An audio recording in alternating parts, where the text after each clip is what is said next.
आंधे लवो आंधे गर्मा गर्म आंधे गर्मा गर्म देसी आंधे 35 रुपए ਦਾ ਇੱਕ ਆਂਡਾ ਲਓ ਜੀ 35 ਰੁਪਏ ਦਾ ਇੱਕ ਆਂਡਾ ਲੂਣ ਲਾ ਕੇ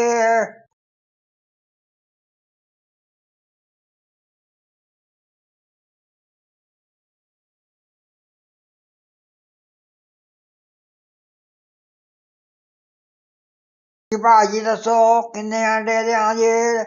ਦੋ ਆਂਡੇ ਤੇ ਉਹ ਆਂਡੇ 70 ਰੁਪਏ ਦੇ ਦੋ ਆਂਡੇ ਗਰਮਾ ਗਰਮ ਮਿਰਚਾਂ ਵਾਲੇ ਨਮਕ ਲਾ ਕੇ ਆਂਡੇ ਆਇਓ ਜੀ ਭਾਜੀ ਆਂਡੇ